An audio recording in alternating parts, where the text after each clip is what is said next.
महादेव मित्रों, आज हम माँ तारा चंडी के दरबार में हैं और वहाँ से इस दरबार से हम आपको प्रणाम करते हैं और माँ तारा चंडी का आशीर्वाद आप सभी को प्राप्त हो। आइए आज हम बता रहे हैं आपको, चर्चा करते हैं कि हमारी भारतीय संस्कृति और भारतीय नारी, कहते हैं कि नारी अबला होती है और मेरा मानना है कि नारी सदियों से सबला रही है, नारी कभी अबला नहीं रही है। हम बात करते हैं मोहम्मद गोरी की। मोहम्मद गोरी इस्लामिक देश का लुटेरा जो हमारे हिंदुस्तान में आकर के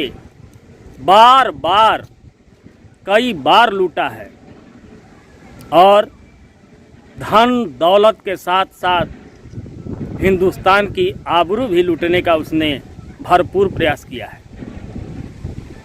एक समय की बात है, लूट खसोट कर वह वापस अपने देश को लौटा तो उसके जो पीर थे, पैगंबर थे, उनके पास गया और जाने के बाद उनके शरण में गया।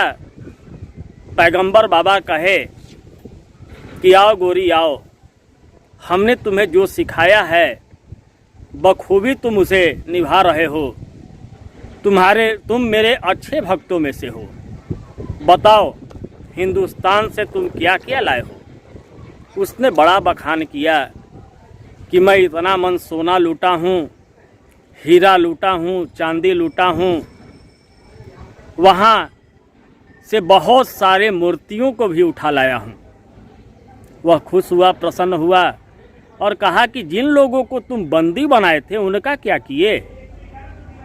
उसने कहा कि उनको, पीर साहब, मैं उनको यहाँ लाया हूँ और 3-3, 4-4 दिलेर में उसे बेचा जा रहा है। अब वो यहाँ हमारे हुकूमत में सेवा करेंगे। कहें कि फिर मेरे लिए तुमने क्या लाया। कहा कि महाराज, आपके लिए मैं पृथ्वीराज चौहान की पुत्री बेला और जयचंद्र की पौत्री कल्याणी को लाया और उसके मेहर में भेज दिया गया। उस बला की सुंदरी को देख करके पीर बाबा की नीयत डोल गई और वो शादी करने का प्रपोज कर बैठे। बेला और कल्याणी कहीं कि शादी तो मैं आपसे अवश्य करूंगी और आपके यहाँ इतना मेरा सुख कहाँ मिलेगा। अतः लेकिन उसमें 2 शर्त हमारी है।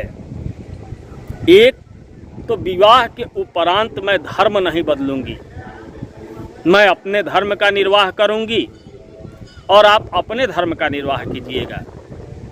और दूसरा शर्त, हमारे नैहर से जो कपड़ा आएगा विवाह के समय वही कपड़ा आपको भी पहनना होगा और मैं भी पहनूंगी। दोनों शर्त मान लिए।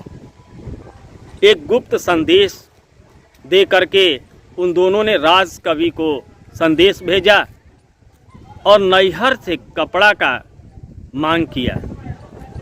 कुछ दिन उपरांत कपड़ा भी आ गया। अब दोनों वधू और पीर अपना कपड़ा पहन करके विवाह बंधन के लिए तैयार हुए। बेला कही कि महाराज, आखिर शादी के बाद हम तो आपके हरम में ही हम लोग रह जाएंगे।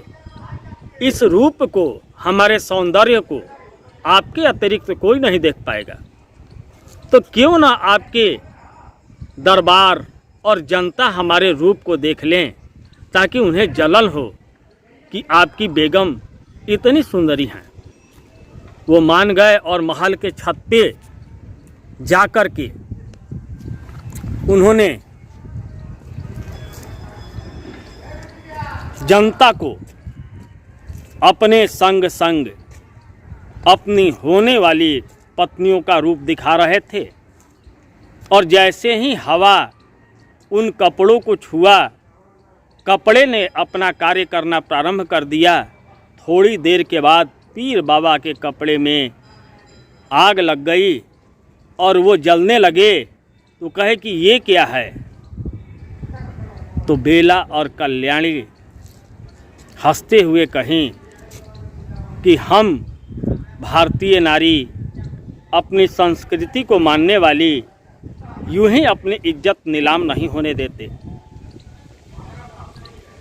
यह जो आपने गुस्ताखी किया उसका सजा है। और देखते देखते पीर बाबा, बेला और कल्याणी तीनों आग की लपटों में जल के भस्म हो गए। यह है हमारी भारतीय संस्कृति, ऐसी हैं हमारी भारतीय नारियां। तो बताइए कहाँ से लोग कहते हैं कि वो अबला है? शुरू से अबला नहीं रही है। पुनः हमारा आपका अगले कड़ी में मुलाकात होगा। तब तक आप सभी मेरा प्रणाम स्वीकार करें। और फिर एक बार पुनः माँ तारा चंडी से मेरा निवेदन है कि अपना आशीर्वाद इस वीडियो के माध्यम से आप तक पहुँचाएं। जी प्रणाम।